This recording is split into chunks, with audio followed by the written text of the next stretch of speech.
e Salvador Jesus Cristo. Quantos aqui vieram aprender mais a palavra de Deus? Amém? Trouxe papel, caneta, ou então pelo menos o móvel aí para poder fazer as anotações, porque o Senhor tem coisas relevantes para nós no dia de hoje. Quem crê?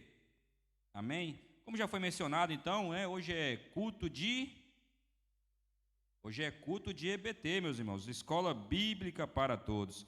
E estamos aí agora na segunda parte da proposta da nossa lição, que é estudar mais seitas, movimentos. Repita comigo, movimentos. Então, estamos estudando agora acerca de movimentos. E um desses movimentos que tem repercutido é justamente o que embasa o nosso título, A teologia da prosperidade. Repita comigo, a teologia da prosperidade. É esse tema, lição número 10, que vamos estudar. Hoje não teremos o telão para nos auxiliar, mas eu já enviei aqui no grupo da nossa igreja sede, tanto a revista quanto o PDF também. Então, vocês quiserem, e eu convido vocês a estarem se auxiliando dela, porque será importante para a nossa proposta no dia de hoje. Então, teologia da prosperidade é um tema muito conhecido. Quantos aqui já ouviram falar desse tema? Amém? É muito, muito conhecido de nós esse tema. Pensa muito, mas ele já foi alguma vez mencionado na sua vida. Então, dentre todos esses movimentos, como eu já mencionei no dia de hoje, que estamos estudando na nossa revista, sobre heresias e falsos ensinos, falsos profetas, eu acredito que a teologia da prosperidade é o mais recente dentre todos. É um dos mais recentes, é um dos mais atuais, e principalmente no âmbito pentecostal, ele é muito visto. Porque, como eu disse, é um movimento, e dentro do pentecostal tem o quê? Tem um mover.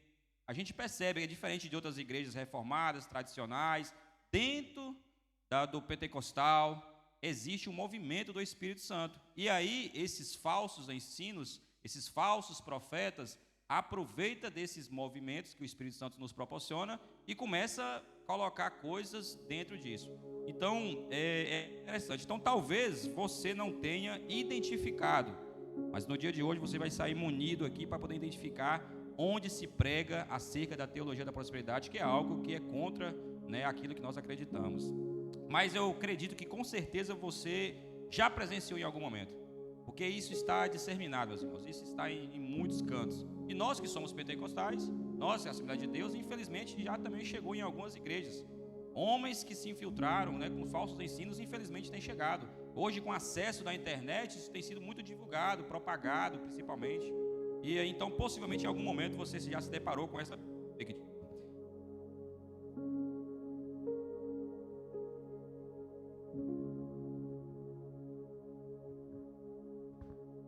Aleluia, estão me ouvindo agora? Amém? Sabe por que essa teologia ganhou muita ênfase, meus irmãos? É porque teologia da prosperidade, eu acredito que ela é bem vista ao nosso coração. A teologia da prosperidade, ela tem uma fácil aceitação a nós. Por quê? Porque quem não quer ser próspero financeiramente? Então a pessoa chega para você pregando que você será próspero financeiramente, ninguém vai falar assim, está repreendido. Não, você amém. Faz sentido para vocês? A pessoa chega pregando, você vai ser próspero, você vai ficar rico, você isso, você aquilo. O nosso coração é desejoso dessas coisas. Até porque não é errado verdadeiramente você ter dinheiro. O errado é o amor ao dinheiro. O dinheiro traz facilidades. Então, porventura, quando se prega acerca disso, quando alguém libera uma palavra, você vai ser próspero, ou que você vai ser curado, que você vai ter muita saúde, isso e aquilo, facilmente nós aceitamos isso. É algo, então, muito aceitável, é algo que é fácil de ser pegado. Às vezes você recebe, eu recebo em nome de Jesus e pega aquilo. Então, quem não quer ser curado, quem não quer receber as bênçãos de Deus, quem não quer ter a conta bancária com um valor considerável, nós todos queremos. Então, é muito fácil esse movimento alcançar muitos de nós, e principalmente aqueles que não estão baseados na palavra de Deus. Pessoas que não têm a base bíblica necessária, elas são facilmente influenciadas por esse tipo de ensino. Então, eu acredito que o problema não é querer as bênçãos de Deus. Querer a cura, meu irmão, é necessário. Querer prosperidade, querer ter uma condição para poder dar para sua família, vai num momento aqui para poder investir em um possível propósito da igreja, isso é muito bom, isso é bênção. Nós queremos a bênção de Deus. Só que melhor do que querer as bênçãos de Deus é querer o Deus das bênçãos. E aí a teologia da prosperidade, ela inverte essa situação. Ela dá mais ênfase nas bênçãos de Deus. Mas nós, crentes em Cristo Jesus, nós queremos o Deus das bênçãos. E isso é diferente, você entendeu? A prioridade muda. A sua prioridade não é a bênção, a sua prioridade agora é o Deus. Então a boa teologia, ela olha para a Bíblia como um todo. A boa teologia, ela olha para a Bíblia como um todo, não na sua completude, na sua totalidade.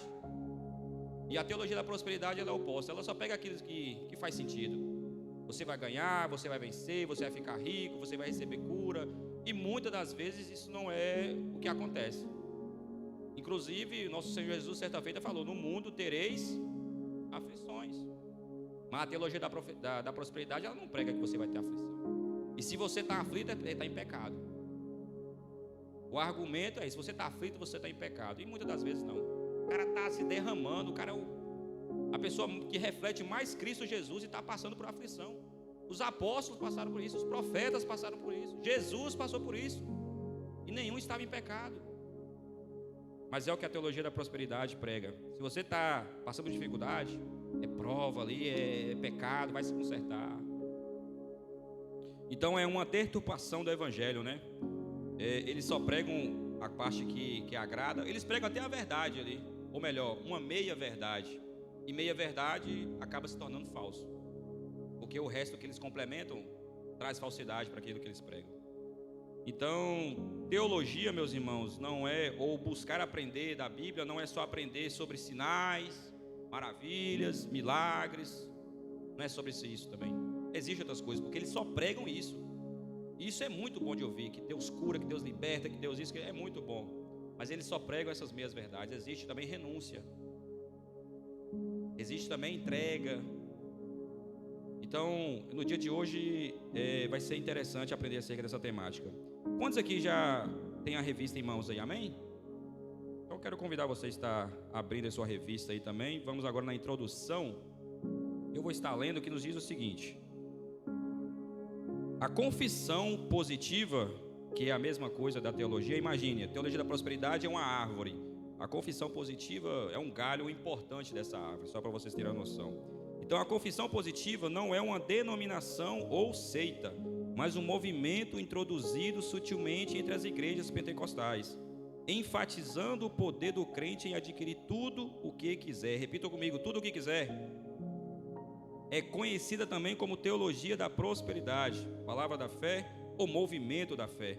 As crenças e práticas desses movimentos são aberrações, repita comigo: aberrações, carregadas de perigosas heresias. Então, de forma muito clara, que eu acredito, a introdução já nos traz aqui a importância da gente estar estudando acerca desse movimento. Ele é tão sutil, tem entrado em muitas igrejas, pessoas têm sido facilmente influenciadas, então é muito importante. Mas a confissão positiva, meus irmãos, ela não é uma denominação, como a revista nos propõe, ou uma seita, eu já falei, mas ela é um movimento introduzido sutilmente entre as igrejas, enfatizando o poder do crente em adquirir tudo o que quiser.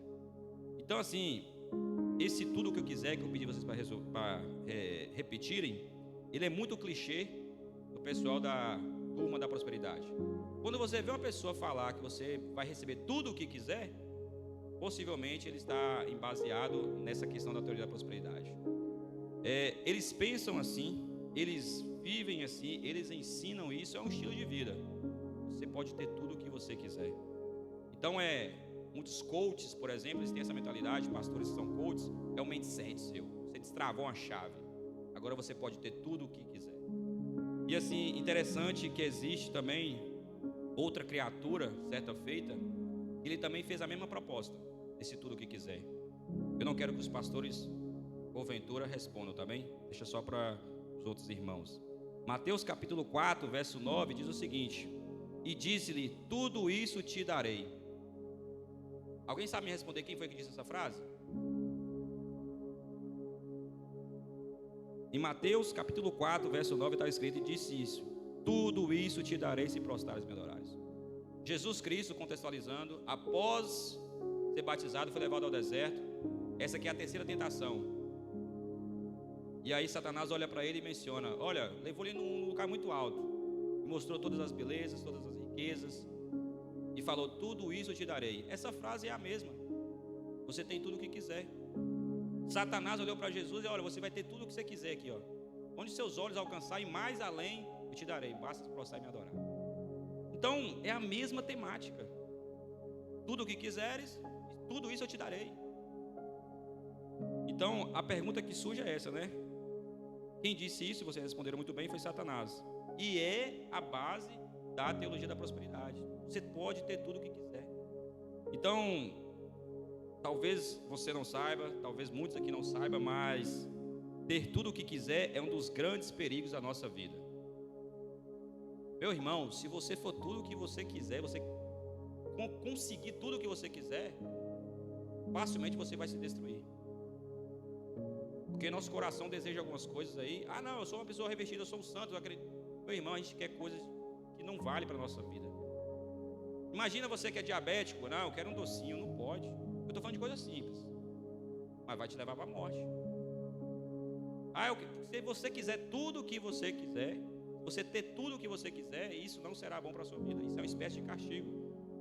Lá em Romanos capítulo 1, verso 24 e 25, diz o seguinte: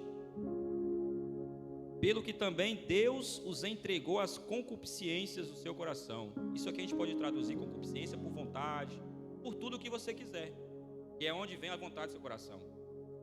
Pelo que também Deus o entregou às concupiscências do seu coração, a imundície, para desonrarem o seu corpo entre si, pois mudaram a verdade de Deus em mentira e honraram e serviram mais a criatura do que o Criador, que é bendito eternamente. Amém. Então perceba, Deus deixar que o seu coração seja feito à vontade sua, isso é uma espécie de castigo. Você vai ser levado para a destruição se você for exercer tudo o que o seu coração quiser. Se você desejar tudo o que você verdadeiramente quer, você vai ser levado à destruição. Então é interessante porque às vezes o castigo, meu irmão, verdadeiramente não é tirar. O castigo verdadeiramente é deixar ter. Eu vou repetir: às vezes o castigo não é tirar, é deixar você ter. Porque imagine os tempos modernos agora, uma mãe que olha para uma criança que está muito tempo no telemóvel. Ah, vou fazer um castigo para ela. Tira o telemóvel dela. Aquilo parece um castigo. Não, meu irmão. O castigo seria se deixar ela o dia todo daquele telemóvel. Faz sentido para vocês, meus irmãos? Então, é essa a perspectiva de pensar. Nós não temos que desejar ou obter tudo que nós queremos. Tem coisas que a gente quer que não faz sentido, que não vai ser bom, que vai nos corromper porventura. Então, falando da prosperidade, por exemplo, talvez você quer ser uma pessoa rica, mas aquilo vai te corromper. Quando você ter esse benefício da riqueza, você não vai vir mais à casa do Senhor. Você vai se achar autossuficiente. Você vai estar no autocontrole seu. E agora Deus deu a prioridade. Amém, meus irmãos? Então, às vezes, o castigo não é tirar, é deixar ter. Vamos avançar então, que a lição é muito grande. O primeiro tópico é histórico, para a gente entender essa questão.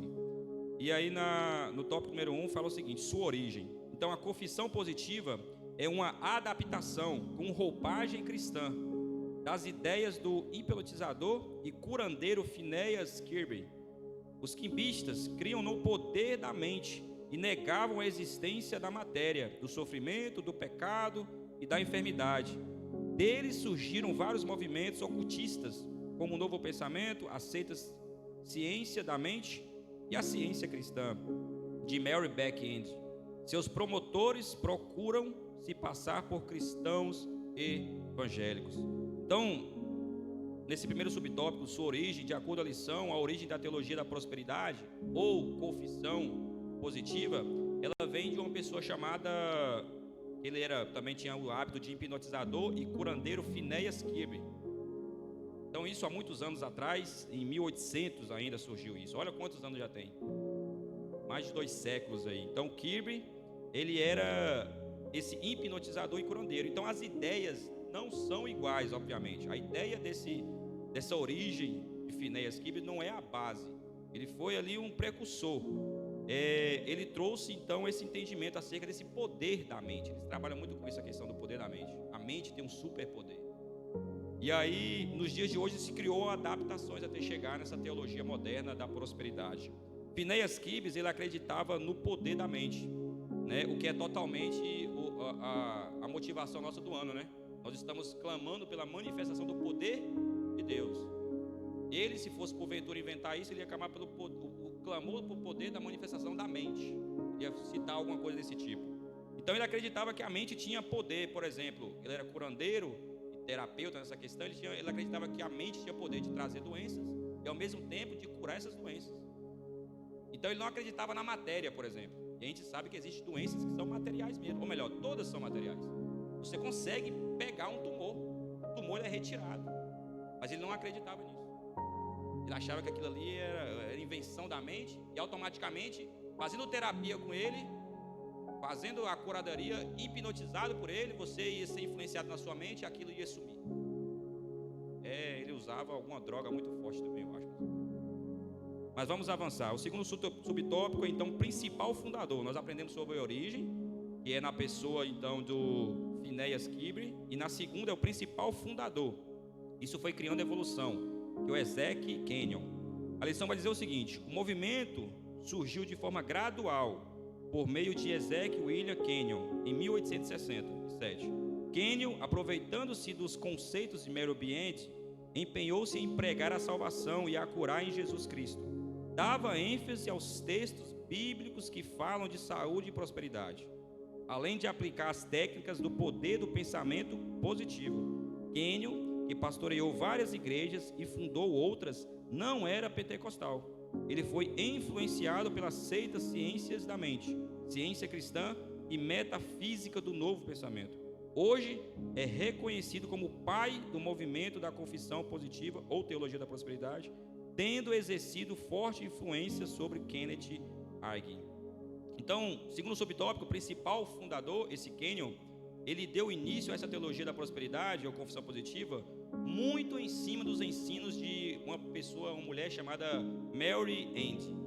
E essa Mary End, ela foi a aluna da origem, do Phineas Gibbs. Então percebe, isso foi grande evolução. O cara que fundou, o cara que inaugurou, ele aprendeu com Mary End, que foi uma aluna então do Kirby anteriormente. Então o Phineas, que foi a sua origem, ele não fundou nenhuma organização. Ele só tinha sua terapia, seu tratamento.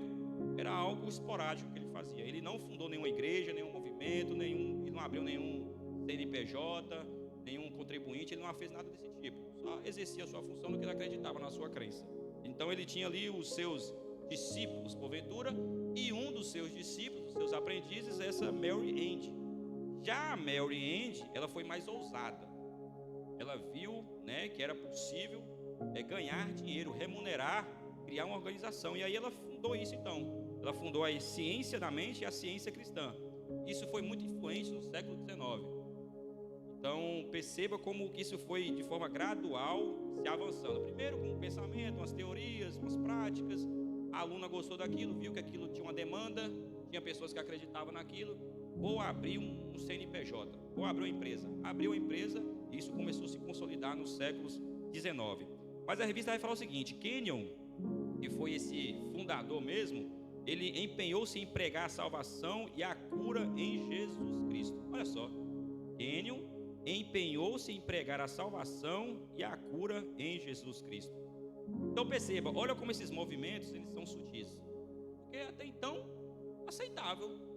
O cara começou a pregar a salvação e a cura em Jesus Cristo. Não tem nada de anormal nisso. Mas isso são tudo estratégias, pessoal. Pregar sobre cura, sobre a salvação, isso é muito estratégia. Ele, estratégico, né, malicioso, olhou, observou e viu que aquilo ali tinha algo que ele poderia se beneficiar dessa questão. Porque assim, ele pregava que Jesus Cristo salvava e curava. Mas nós temos um entendimento que Jesus, ele salva, ele cura e... Jesus salva, pode ter coragem, pode falar, fica à vontade, eu sei que você sabe. Jesus cura, salva e liberta. Mas a lição não fala que ele pregava libertação. Só fala que ele pregava cura salvação, mas libertação não fala que ele pregava. E assim, essa ênfase em salvar e curar, ela é muito estratégica, porque, convenhamos, nós todos queremos ser curados em algum momento da nossa vida. Quantos aqui já foram curados? Quantos aqui um dia já precisou ser curado? Nós todos, em algum momento. Então, pregar cura é muito aceitável, porque em algum momento da nossa vida nós iremos precisar. Se não é você, é seu parente, é seu amigo, é alguém, então você vai acreditar naquilo. Pregar salvação também é muito fácil. Pregar salvação, quem não quer ser salvo? Quem não quer ter um super-herói que irá te salvar?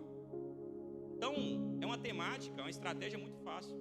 Agora, pregar libertação, meu irmão, nem todo mundo quer aceitar a libertação. Porque libertação fala de você ter uma renúncia. Então, chega para um viciado em droga e fala, não, você está liberto, vou pregar libertação. Você tem que parar de usar droga. Ele talvez não queira. Porque o vício é mais gostoso, o prazer da carne é mais gostoso. Ele quer a cura. Eu estou doente, tira essa doença de mim. Eu quero, amém. Eu quero ser salvo. Amém, eu quero ser salvo. Mas ser liberto, muitos não querem. Então é estratégia, percebe? A pessoa quer ser curada, a pessoa quer ser salva, mas não quer ser liberta. Isso talvez se aplique a muitos de nós também. Muitos de nós, ou todos nós, queremos cura, amém? Todos queremos salvação, amém. Mas muitos de nós ainda não estão libertos. Porque é algo que muitos de nós não queremos. Então Senhor me cura, Senhor me salva, mas me deixa aqui pecar gostoso aqui. Eu quero continuar no meu pecado aqui, tá bom. Esse pecado é prazeroso. Porque pregar sobre cura é muito fácil. Pregar sobre salvação também se torna fácil. Agora a pregação de arrependei-vos, saia desse pecado, se livre dele, seja liberto. Aí, uma escolha nossa, nós que vamos escolher isso. Faz sentido, meus irmãos? Então vamos avançar. Terceiro subtópico, então nós aprendemos sobre a origem, na pessoa de Kiber, principal fundador, o Kenyon, e agora vamos, principal divulgador, era o influencer deles, Kennedy Hagin. Nasceu em 1917, com problemas de coração, e ficou inválido durante 15 anos. Repita comigo, 15 anos. Em 1933, converteu-se ao Evangelho, e no ano seguinte o Senhor Jesus o curou. A partir de então, começou a pregar. Ele recebeu o batismo do Espírito Santo em 1937. Estudando os escritos de Kenyon, o então fundador, divulgou-os em livros, cassetes e seminários, dando sempre ênfase à confissão positiva. Em 1974, fundou o Centro Rema de Adestramento Bíblico em Oklahoma. Então agora o terceiro subtópico, principal divulgador, é o influência, a pessoa que mais divulgou isso foi esse Kennedy Hagin. E o que me chama a atenção foi o testemunho desse cara. Se vocês prestaram atenção na lição, é um testemunho interessantíssimo. Olha só o que a revista fala. Nasceu em 1917 com problema de coração, ou seja, uma doença, e ficou inválido durante 15 anos. Meus irmãos, imagina uma pessoa inválida durante 15 anos, em cima de uma cama, de uma cadeira de roda, enfim, sem ter o que fazer, por um problema de coração. Aí fala que em 1933 ele converteu-se ao Evangelho, e no ano seguinte o Senhor Jesus o curou. Olha só que maravilha. Olha que testemunho. A pessoa é 15 anos inválida, com problema de coração, que é algo muito sério. Problema de coração não é uma deficiência simples ali, uma perca de um dedo, não, um problema de coração, isso pode levar à morte facilmente. E aí ele foi curado então por Jesus. A partir de então o cara começou a pregar. Olha que bênção. Ele recebeu o batismo do Espírito Santo. Então assim, até aqui tudo normal, né? Para nosso meio aqui, a gente está familiarizado com isso. Pessoas que foram curadas, pessoas que foram convertidas e começaram a pregar e foi batizada, até então normal. Mas a revista vai falar o seguinte: estudando os escritos de Kenyon. Isso me chamou a atenção. Eu falei, cara, como é que o cara viveu isso tudo aqui? Ele partiu para um princípio, para uma teologia que não convém com a palavra de Deus. Então eu acredito, meus irmãos, que o Kennedy ele foi curado, sim. Ele foi batizado, sim. Ele foi pregador, sim. Mas ele não se converteu, ele não foi liberto. Porque entrar nesse ensino, se tornar um principal divulgador de algo que não faz sentido com a palavra de Deus, ele não se converteu. Porque se tornar divulgador de algo assim não faz sentido com alguém que verdadeiramente conheceu a Cristo. Uma pessoa que conheceu a Cristo, ela não vai entrar numa situação dessa. O arrependei-vos, tem que estar no esboço dessa pessoa. E não estava aqui. nós, crentes, temos que caminhar com esse entendimento. Arrepender-vos tem que estar no nosso esboço a todo momento. É o liberta, seja liberto disso. Porque, de acordo com a teologia da prosperidade, e de acordo com todas essas pessoas que eu mencionei aqui, o fundador, o divulgador, o problema da teologia da prosperidade é que eles pregam uma autoajuda, meus irmãos. Eles pregam autoajuda, não, você é suficiente, você consegue, você é capaz, não sei o quê. Mas, quando nós vamos para a Bíblia, não é autoajuda, é a ajuda do alto. É totalmente oposto, é a ajuda que nós temos é do alto. E foi o que aconteceu na vida desse camarada. Ele era inválido, 15 anos, uma doença de coração. A ajuda que ele teve não foi uma autoajuda que curou ele, foi a ajuda do alto que curou ele. Mas ele se tornou um influenciador, um propagador da autoajuda, que é o que a teologia da prosperidade prega. Então ele também pregava sobre autoconfiança. Não, confia, isso, verdade e tal. Mas também não é autoconfiança, é confiança no alto. Isso se aplica para todos os altos. É autossuficiência? Não, é a suficiência que vem do alto. Amém, meus irmãos? Então vamos avançar. Fontes de autoridade é o primeiro subtópico. Revelação ou inspiração de seus líderes.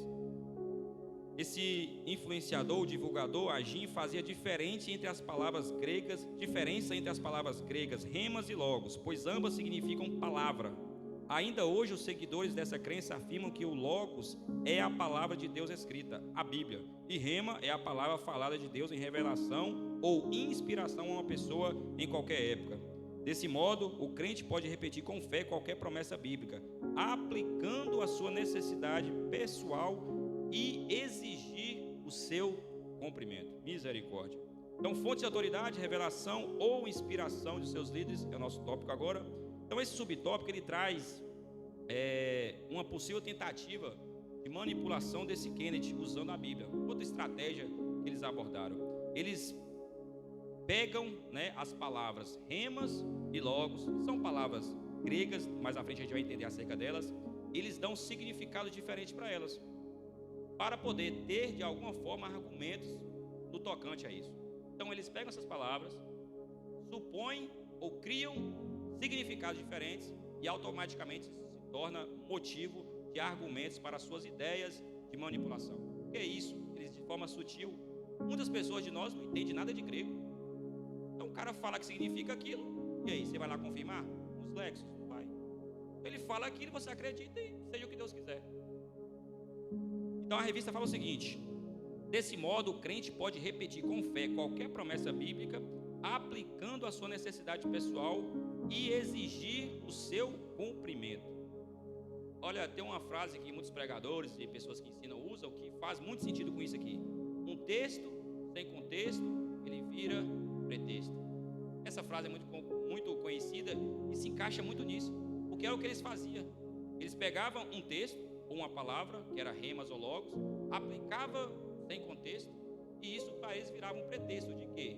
De dar ênfase às suas ideias, à sua teologia da prosperidade. Então, o que faltava para eles, e para nós todos, é exegese, hermenêutica. É o que falta. Eles não usavam a exegese hermenêutica, não usavam o texto dentro do contexto para não virar pretexto.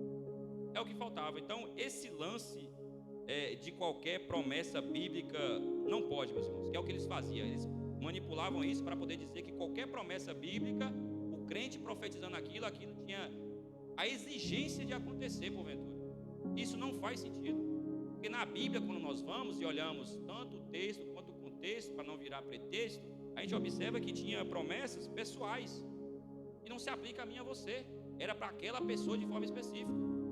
Abraão, você vai ter um filho ali. Aquilo se aplicou a ele, meu irmão. Não quer dizer que Abraão, você tem que sacrificar. Não é, chamou você para sacrificar o seu filho. E eles abordam isso e pegavam isso de forma manipulosa.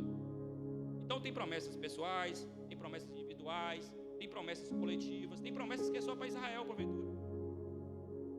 Mas eles, de forma manipuladora, faziam isso. O que acontecia? As pessoas pegam qualquer promessa, se aplica a ele, é a palavra de Deus. Não, meu irmão, as coisas não funcionam assim. Então, por isso que é a importância, de estudar a palavra de Deus. E eu usei aqui 2 temas, exegese, hermenêutica, e tem outras situações, Mas são as bases para você entender o texto, o contexto, para que aquilo serve. Amém, meus irmãos? Então vamos avançar. O segundo subtópico, então, é confissão positiva do crente. A lição vai falar o seguinte: os adeptos da confissão positiva creem ser a Bíblia a inerrante e inspirada palavra de Deus, mas não a única. Misericórdia. Pois admitem que a palavra do crente tem a mesma autoridade. Para eles, as fontes de autoridade são a Bíblia, as revelações de seus líderes e a palavra da fé.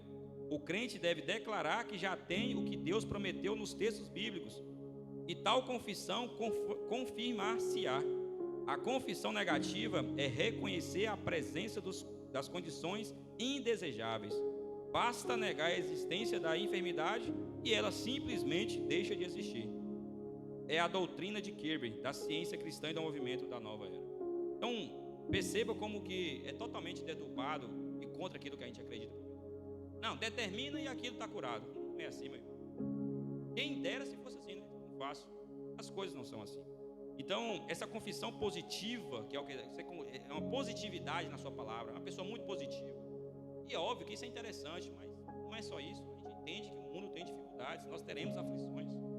Então a revista fala algo que chama atenção, que é o seguinte: os adeptos da confissão positiva, da teologia da prosperidade, creem ser a Bíblia a inerrante e inspirada palavra de Deus. Até aqui tudo bem. E realmente nós cremos isso. Nós ficamos um ano todo recitando isso aqui. Mas, continua, não a única. Então eles começam a agregar coisas. Eles também creem e admitem que a palavra do crente tem também poder e autoridade. Então, vamos trazer uma perspectiva. Eles igualam o Criador e a criatura, porventura. Porque eles falam que a palavra de Deus é inerrante, é infalível, é poderosa. Eles acreditam nisso. Mas não só isso, tem mais alguém também. É a palavra do crente. Então, é o Criador e a criatura. São semelhantes em poder e autoridade. Se eles tivessem um tema anual igual nós temos, era o ano do clamor pela manifestação do poder de Deus, nosso também. Eles iam clamar isso. É o ano do clamor pela manifestação do poder de Deus. E a palavra, ela tem poder, mas também é o nosso, porque nós também temos o poder. Nós também temos autoridade. Aquilo que nós falamos vai acontecer. É o que eles pregam. E assim, quando eu me deparei com esse texto, o que mais me incomoda nessa igualdade de poder que eles pressupõem é que eles não querem que Deus se torne homem. Eu vou repetir: eles não querem que Deus se torne homem. Eles querem que o homem se torne igual a Deus. E isso tem muita diferença, porque Deus se tornar igual ao homem já aconteceu, e tudo bem.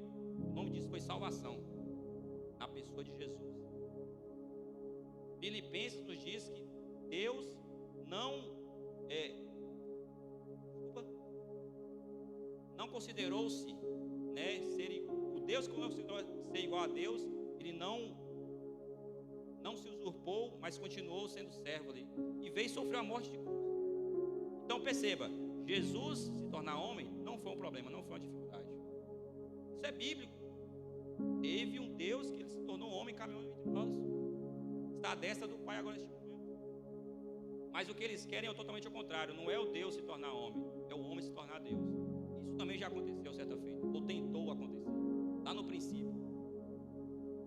O homem tentar se tornar Deus, isso, ao contrário de Jesus, que foi salvação, se tornou maldição na pessoa de Adão. Então, qual que é melhor, meus irmãos? Tudo bem o Deus se tornar homem. Isso é bíblico. Jesus fez isso sem problema nenhum. Ele não teve dificuldade, ele se humilhou e entregou tudo por mim e por você. O errado mesmo é o homem tentar se tornar Deus. E aí é o que esse subtópico nos propõe: a criatura se igualar ao Criador. Não faz sentido isso. Amém, meus irmãos? Terceiro, autoridade para a vida do cristão. Atribuir tanta autoridade assim às palavras de uma pessoa extrapola os limites bíblicos. A emoção também caiu com a natureza humana, e por isso a fé não pode ser fundamentada em experiências. As experiências pessoais são marcas importantes na vida dos pentecostais. Cremos em um Deus que se comunica com seus filhos por sonhos, visões e profecias, mas essas experiências são para a edificação pessoal, e não para estabelecer doutrinas. O cristianismo autêntico não deve ir além das Escrituras Sagradas. A Bíblia é a única autoridade para a vida do cristão. Então, reafirmando tudo que eu já mencionei, esse subtópico, autoridade para a vida do crente, a revista fala o quê? Atribuir tanta autoridade, assim, as palavras de uma pessoa, ela extrapola os limites bíblicos. Quando, porventura, você fala que a palavra do crente tem tanto poder quanto a palavra de Deus, isso extrapola, os limites bíblicos. Então, tudo tem limite, a Bíblia também tem esse limite. Então, a Bíblia, ela merece o respeito sublime que ela invoca, que ela tem. Ela é palavra de Deus, não é de homem. É palavra de Criador, não é de criatura. Eu ouvi certa feita uma frase que fez muito sentido e eu acho que encaixa nesse momento, que é: eu acredito que nós temos que buscar mais o está escrito do que o Deus me disse. Então vou repetir: nós temos que buscar mais o que está escrito e menos o que Deus me disse. Nós temos às vezes sido crentes, porventura, que busca muito Deus me disse, e aí você fica correndo atrás de palavras de homem. Fulano vai pregar, vou correr para lá, porque fulano vai pregar, e ele vai me dizer uma palavra lá, ele vai profetizar algo para mim. Não, meu irmão, para com isso. Está escrito tudo que você precisa saber. Então pare de ser o crente que corre atrás do Deus me disse, e seja o crente que anseia e que mergulha no que está escrito. Jesus venceu a tentação, não foi com Deus me disse só, é com o que está escrito. Está escrito, está escrito. Então, assim, esse é um fundamento muito importante. Inclusive, quando nós tivemos a reforma, por exemplo, protestante, que foi algo muito necessário e importante, hoje nós gozamos dessa atitude. Ela tem as 5 solas, e uma delas é o quê? Sola Escritura. É somente a palavra. Porque houve um tempo onde não tinha a palavra. Era o Deus me disse, os papas. Não, eu sei, e só ele fala. E assim, nós amamos ouvir homens que ouvem a Deus. Nós amamos ouvir. Mas o acesso está livre para mim e para você. Então pare de querer só, Deus me disse, Deus me disse. E assim, o Senhor fala, não estou falando que o Senhor não fala através de homens, fala sim. Eu, particularmente, ainda estou em Portugal, por causa que eu recebi algo da parte de uma pessoa, um dia me entregou. Mas isso tem que ter pautado com a palavra de Deus. Porque às vezes você recebe umas palavras, você vai olhar na Bíblia e não faz sentido. As coisas não estão cooperando para isso, não faz sentido, pelo amor de Deus. Isso não traz paz para o seu coração. Então perceba, meus irmãos, faz sentido para vocês? Então é buscar mais estar escrito e deixar um pouco de lado Deus me disse, através de vida de outras pessoas. Vamos avançar então, o terceiro subtópico, remas e logos. Nós vamos dedicar um pouco de tempo acerca disso, que eu acho que é importante. O primeiro é termos e sinônimos. O vocábulo rema aparece 65 vezes e o logos 327 no texto grego do Novo Testamento. Como não existem sinônimos perfeitos, exatamente iguais, aqui também não é diferente. O termo rema significa palavra, coisa, enquanto em logos os léxicos apresentam uma extensa variedade de significados, como palavra, discurso, pregações, relato, etc. Mas ambas os termos coincidem-se. O conceito de rema e logos, inventado por Agim, não resiste à exegese bíblica. Não é verdade que haja tal diferença entre as referidas palavras. Então, aquilo que anteriormente eu falei, que foi uma estratégia deles de trazer essa dúvida acerca de remas e logos, são palavras gregas. Esse versículo, ou melhor, esse subtópico nos explica isso com melhor entendimento. Mas a revista fala acerca desses dois temas, que é uma base que eles têm. Ambos os termos se coincidem. E assim, tanto remas como logos, eles se parecem na sua tradução. Eles têm a sua coincidência na sua tradução. E assim, eu não vou dar muita ênfase nisso, porque esse subtópico ele é mais profundo no ensino, né? E a gente não vai ter muito tempo para isso. Quem gostaria de falar isso aqui, porventura, é nosso pastor Gamaliel. Ele percebe muito de grego, de hebraico, de aramaico e essas coisas todas. Então ele teria mais autoridade. Eu vou me deter somente no suficiente que a revista nos propõe. Então a revista, por exemplo, ela nos cita algo interessante, que talvez os irmãos não saibam. Ela cita o grego. E o grego faz parte da língua dos gregos e tal. Mas a Bíblia, então, por exemplo, por que fala isso? Porque a Bíblia é composta de basicamente 3 escritos, 3 idiomas, 3 línguas, que é o hebraico, no Antigo Testamento na sua grande maioria, na sua totalidade, se eu não me engano, e no Novo Testamento tem o grego, com algumas ênfases em aramaico. Então, é línguas que eu acho que, tirando nossa irmã Mariana ali, que acho que estuda hebraico, acho que quase nenhum de nós aqui percebe dessa língua.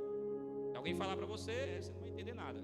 Mas a Bíblia, o original, hoje, pela glória de Deus, nós temos a tradução portuguesa, mas o seu original está escrito nisso.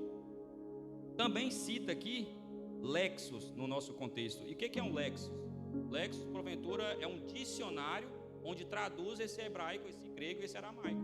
Então, muitas das vezes os pastores falam, no grego, no hebraico, no original, fala isso. A fonte que ele foi buscar foi esses Lexos.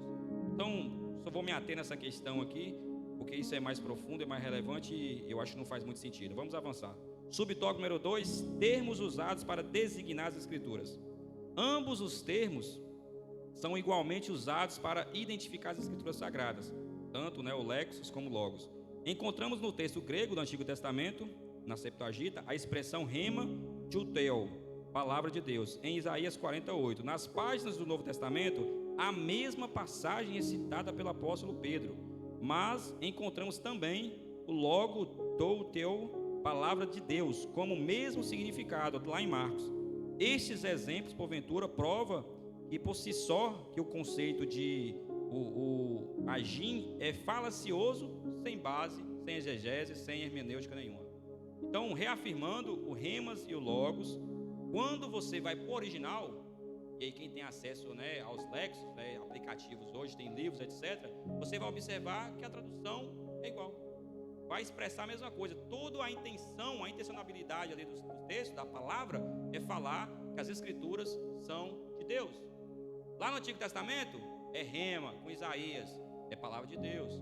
Lá em 1 Pedro, o mesmo texto também é rema, palavra de Deus. Lá em Marcos também, agora é logos. Também quer dizer que é palavra de Deus. Então, isso é uma falácia, como é dito, Ambos os textos são usados para o mesmo propósito, declarar que a palavra é de Deus. Repita comigo, palavra de Deus. Então, seja logos, seja rema, todas são. Então, assim, eu acredito que o que nos falta, porventura, irmão Domingos, é ser um pouco mais parecido com os bereanos. Eu não vou me ater aqui quem são, etc., mas tem um texto lá de Atos 17, verso 10 e 11, que nos traz um entendimento que nós deveríamos observar esse hábito deles. Em Atos capítulo 17, verso 10 e 11 diz o seguinte: e logo os irmãos enviaram de noite Paulo e Silas a Bereia. Repita comigo, Bereia. E eles chegaram lá e foram à sinagoga dos judeus. Contextualizando, Paulo e Silas estavam em Tessalônica anteriormente, pregavam o evangelho lá fortemente, mas aquilo trouxe alvoroço, o pessoal não recebeu aquilo muito bem. Aí a Bíblia nos fala que logo os irmãos enviaram de noite. Então perceba como é que a confusão foi grande. Teve que enviar, não esperou nem amanhecer não, enviaram logo Paulo e Silas à noite para Bereia. Aí o verso 11 diz o seguinte: ora, estes foram mais nobres dos que estavam em Tessalônicas. Por quê? Porque de bom agrado receberam, repita comigo, receberam. Porque de bom agrado receberam a palavra de Deus, examinando cada dia as escrituras, se essas coisas eram assim. Então perceba, eles receberam, mas não somente receberam, eles examinaram, para ver se o que Paulo estava falando era coerente. E o que nos falta muito no dia de hoje é isso, a gente recebe a palavra de Deus, amém? Mas quantos examinam? Isso que eu estou falando aqui agora, quantas pessoas vão chegar em casa e falar assim, será que o Gabriel falou faz sentido, é verdade? Então meu convite, meus irmãos, não acredite somente no que eu estou falando aqui não. Olha que eu busco ter um zelo, eu busco orar ao Senhor e falar, Senhor, me dê sabedoria, me dê discernimento para mim poder trazer uma palavra para a tua noiva. Mas não acredite em tudo que eu falo. Eu sou falho, eu sou humano, eu posso errar aqui alguma coisa. E você vai levar isso para a sua vida, porque Gabriel falou, é o professor, é o diretor da EBT. Não, meus irmãos. Vai para a palavra de Deus, vai para o original, vai para qualquer coisa, mas não se contente somente com o que eu estou falando. Isso se aplica para todo mundo. Vamos ser um pouco mais bereanos. Vamos receber a palavra de Deus? Amém. Mas vamos examinar ela também. Vamos ver se aquilo que o fulaninho falou faz sentido. E o que acontece com a teoria da prosperidade? É isso. Eles recebem. Receber é fácil. Mas examinar. Vai dedicar tempo àquilo? Se eles dedicassem tempo, eles iam ver que aquilo não é coerente, não faz sentido. Amém, meus irmãos? Então fala assim, eu vou ser um bereano. Vocês falam devagar, você não quer examinar a Bíblia não, hein? Vamos avançar. O terceiro, falácias da confissão positiva. O conceito de confissão positiva e negativa é falso. não se confirma na Bíblia ou na prática da vida cristã. Deus é soberano, nós, os seus servos. Jesus ensinou-nos: seja feita a tua vontade, tanto na terra como no céu. Basta tão somente esses versículos para reduzir às cinzas a insolência dos promotores da confissão positiva. A Bíblia ensina ainda que devemos confessar nossas culpas para sermos sarados, e isso não parece ser uma confissão positiva. Então, o terceiro subtópico é falácias da confissão positiva. A revista me chama a atenção é o seguinte: o conceito de confissão positiva e negativa também é falso. Não se confirma na Bíblia ou na prática da vida cristã. O que é que eu entendo com isso? E eu aconselho vocês, muitos crentes, não todos, mas muitos, têm os seus mantras, né? O que é um mantra? Aquela coisa que você fica repetindo: eu vou ser rico, eu vou ser rico, eu vou ser próspero, eu vou ser próspero, eu vou vencer, eu vou vencer. Isso se torna um mantra. Você começa, vou mentalizar isso, porque eu ouvi uma pessoa falando que se eu ficar mentalizando isso, vai abrir uma chave aqui na minha mente e as coisas vão começar a fluir. Meus irmãos, o poder verdadeiramente não está nas suas palavras de forma literal. O poder está na vontade de Deus, no propósito de Deus. E o que adianta você ficar: não, eu vou vencer, eu vou ser rico, eu vou ser rico. Não é pelo muito falar, é pela vontade de Deus. É o que o texto fala, né? É a vontade de Deus, seja feita a tua vontade.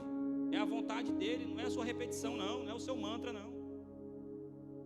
Então, para nossas palavras ter poder, tem que ter um alinhamento com o céu, Domingos. Tem que ter um alinhamento com o céu.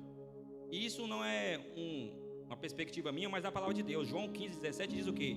Se vocês permanecerem em mim e as minhas palavras, repitam comigo, minhas palavras permanecerem em vocês, pedirão o que quiserem e será concedido. Então perceba o alinhamento. Você pode até ter tudo que você quiser mesmo, mas para isso tem que cumprir duas regrinhas básicas. Primeiro, se você permanecer em mim, tem que permanecer em Cristo. Segundo, as minhas palavras também. Então não é as suas palavras, é as palavras de Jesus. Veja o alinhamento aí agora. Se você está alinhado, aí agora você sabe. Porque o alinhamento, meu irmão, vai definir o seu pedido. Agora você não vai pedir para o seu prazer, o prazer de Deus. Você pode até pedir dinheiro, ter prosperidade, mas não é para você. É para investir na obra, é para cuidar de pessoas, é para qualquer outra coisa, não é sobre você. Então, um alinhamento é necessário. Mas eu tenho um mantra crente aqui, eu descobri um mantra crente. Olha o que Tiago ensina para poder usar palavras de forma correta na hora, né, de exercer esse mantra aí. Tiago 4:13-15 fala o seguinte: ouçam agora vocês que dizem: hoje ou amanhã iremos para esta ou aquela cidade, passaremos um ano ali, faremos negócio e ganharemos dinheiro. Verso 14: vocês nem sabem o que acontecerá amanhã. O que é a sua vida? Vocês são como a neblina, que aparece por um pouco de tempo e depois se dissipa. Olha o mantra aí, ó. Em vez disso, deveriam dizer: se o Senhor quiser, viveremos e faremos isso e aquilo. O mantra é: se o Senhor quiser. Então, clame isso, acorde, durma, sonhe com isso. Se o Senhor quiser, se o Senhor quiser, se o Senhor quiser, se o Senhor quiser. Antes de qualquer outro pedido, é se o Senhor quiser. Esse é o mantra do crente. Se o Senhor quiser. Não é eu vou fazer isso, eu vou fazer aquilo. Eu determino. Não, mas se o Senhor quiser. Quem é você na fila do pão aí? É se o Senhor quiser. Eu decreto. Não, é se o Senhor quiser. Amém, meus irmãos? Então repitam comigo: se o Senhor quiser. De novo, se o Senhor quiser. Amém. A partir de hoje esse é seu mantra, viu? Se o Senhor quiser. Vamos então para o quarto e último, em nome de Jesus. Crenças e práticas. É agora o primeiro. Teologia, nosso primeiro subtópico. De maneira genérica, repita comigo, genérica, os adeptos da confissão positiva seguem uma linha ortodoxa do que tange aos pontos cardeais da fé cristã. Não se trata de uma seita, mas de um movimento que permeia as igrejas. Daí a diversidade de ensino entre seus adeptos. Sobre Deus, uns são unicistas, outros deificam o homem. Essa falta de padrão doutrinário existe sobretudo a respeito do Senhor Jesus e de sua obra. Os ensinos da confissão positiva, por conseguinte, são um desvio da doutrina bíblica, apesar da sua aparência ortodoxa. Então, crenças e práticas é o nosso terceiro, é o nosso quarto subtópico e o nosso primeiro teologia. A revista fala algo interessante. Ela fala o seguinte: de maneira genérica, foi o que eu pedi vocês para repetirem. Os adeptos da confissão positiva ou teologia da prosperidade seguem uma linha ortodoxa no que tange aos pontos cardeais da fé cristã. Não se trata de uma seita, mas de um movimento que permeia as igrejas. O entendimento que esse tópico vem nos trazer é que basicamente esse movimento ele poderia ser definido como lobos em pele de cordeiros. Facilmente. Porque quando você olha para eles, assim só olha de relance, eles parecem ser ovelhas. Eles falam de Jesus, eles pregam o evangelho, eles falam de sinais, de maravilhas, eles conhecem a Bíblia também. Eles só pegam aquilo que retém. Então, olhando assim de relance, eles parecem ovelhas. Eles parecem de Deus, você olhando para eles. Eles pregam sobre Jesus, véio. Não parece de Deus. Nós, de acordo com a revista, olhando para eles assim de relance, nós nos arriscamos a dizer que eles são ortodoxos. Olha só, que palavra difícil. Eles são ortodoxos, ou seja, segue ali na risca a palavra de Deus. Quando a gente olha assim de relance.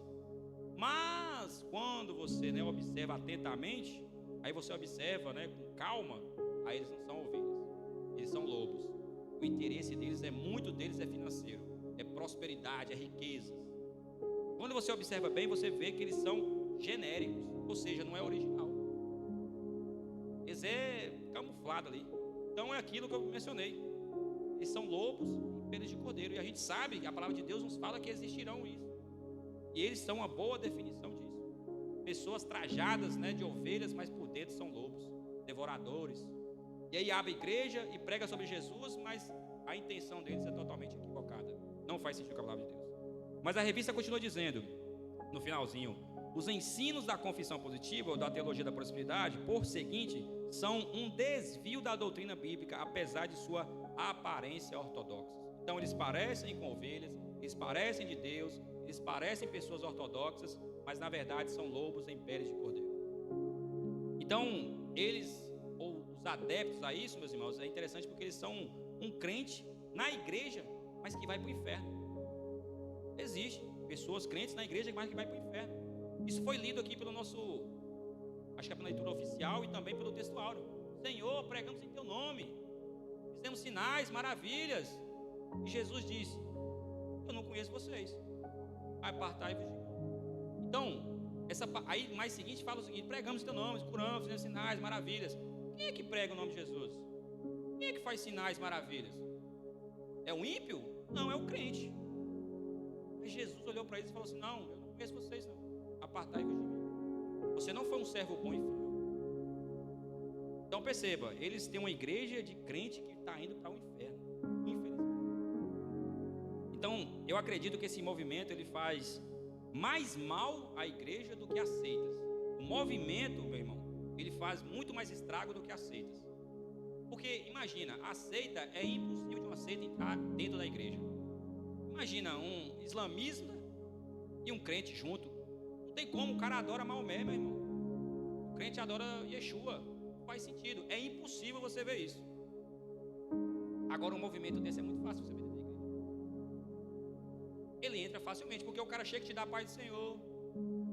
O cara chega e fala que Jesus é bom, Jesus cura, que Jesus salva. Ele para aí. E você é crente, está vestido bem igual um crente, se comporta igual um crente, prega igual um crente, mas não é crente. Então, ele vai infiltrando e talvez vai deturpando aquilo, que é o que tem acontecido, esses escândalos hoje, no dia de hoje. Igrejas aí que têm envergonhado e tragam um desserviço para o Evangelho de Deus, infelizmente. Então, seitas, meus irmãos, ela não tem a possibilidade de entrar na igreja, mas esses movimentos têm. E é por isso que nós temos que estar atento a isso. Porque você também pode ser facilmente influenciado se você não estiver baseado na palavra de nosso Senhor Jesus Cristo. Amém? Segundo, sua marca. A lição fala o seguinte: as marcas distintas do movimento são a prosperidade e a pregação restrita aos pobres e enfermos, oferecendo-lhes riquezas e saúde. No entanto, deixa de lado o essencial, a salvação. A mensagem dos profetas da prosperidade pode fazer sentido nos países ricos, onde as oportunidades são mais amplas, mas nas regiões pobres do planeta são irrelevantes.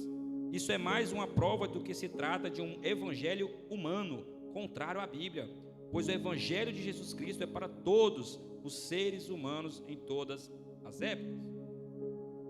Então, sua marca, a revista fala que as marcas distintas do movimento são prosperidade e pregação restrita, ou seja, restringe o pobre e o enfermo, porque, como eu mencionei, se você é pobre, se você está enfermo, você está em pecado, é o que eles definem, oferecendo-lhes riqueza e saúde.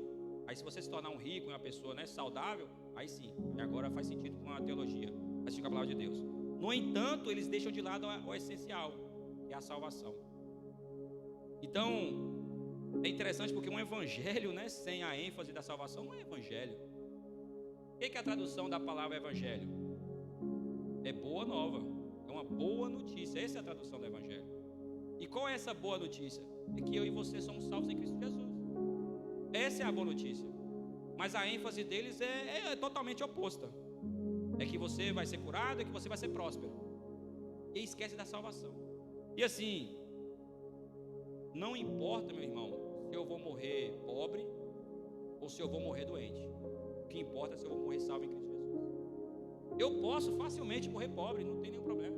Eu posso facilmente morrer com uma doença benigna, tranquilo. Crentes já morreram assim. E tudo bem. Eu não posso morrer sem a salvação em Cristo Jesus. Então isso que tem que ser pregado. É importante ser curado? É, Deus cura. É importante você talvez se tornar uma pessoa próxima para ajudar na obra, etc. É bom. Mas o mais importante é a pregação da salvação. Amém, meus irmãos? Terceiro e último, para finalizar, a salvação. Em vez de trazer riquezas materiais aos pobres e saúde aos enfermos, o propósito principal da vinda de Jesus ao mundo foi salvar os pecadores. Muitos, embora o seu ministério tenha sido coroados de êxito no campo da cura divina e da libertação, o que esses pregadores fazem não passa de espetáculo, contrariando o verdadeiro propósito do evangelho. Não foi essa a mensagem pregada pelos apóstolos. Paulo afirma haver se contentado com a abundância e também com a escassez. Então, para a gente finalizar, o terceiro e último subtópico, a salvação, fala algo interessante. Em vez de trazer riquezas materiais aos pobres e saúde aos enfermos, o propósito principal, vou repetir, o propósito principal da vinda de Jesus ao mundo foi salvar aos pecadores. Tem uma história, eu meditando nesse tópico, que ela ilustra bem essa ideia. Marcos 2,5 diz o seguinte: vendo a fé que eles tinham, Jesus disse ao paralítico: filho, os seus pecados estão perdoados. Contextualizando, tinha uma pessoa paralítica, um homem, ele tinha alguns amigos, grandes amigos, que pegaram esse cara diante da multidão, não conseguia entrar onde Jesus estava, subiu até o telhado, abriu, desceu aquele camarada. A primeira frase de Jesus foi essa para esse camarada: vendo a fé que eles tinham, Jesus disse ao paralítico: filho, seus pecados estão perdoados. Ele não foi ali em busca de cura, de perdão, ele foi em busca de cura. Mas a primeira coisa que Jesus ofereceu para ele foi o quê? Foi salvação. A prioridade de Jesus é salvação. Todos os sinais e maravilhas que ele fez, aquilo ali era para revelar que ele era o Cristo, o enviado. Mas o propósito principal de Jesus é te salvar, meu irmão. Então Jesus, antes de curar, ele quer nos salvar. Então assim, graças a Deus que Jesus, ele não veio com o propósito de trazer riqueza aos pobres ou saúde a doentes. Por mais que ele faz e irá fazer, né? Porque ele fez, ele continua fazendo, e glória a Deus por isso. Ele irá fazer, porque no novo céu, na nova terra, não haverá isso, não haverá doença, não haverá pobreza. Mas é interessante porque se hoje fosse isso o propósito de Deus, somente trazer riqueza e cura, hoje nós seríamos uma cambada de pessoas ricas, saudáveis, porém perdidas. Nós seríamos uma multidão de ricos, milionários.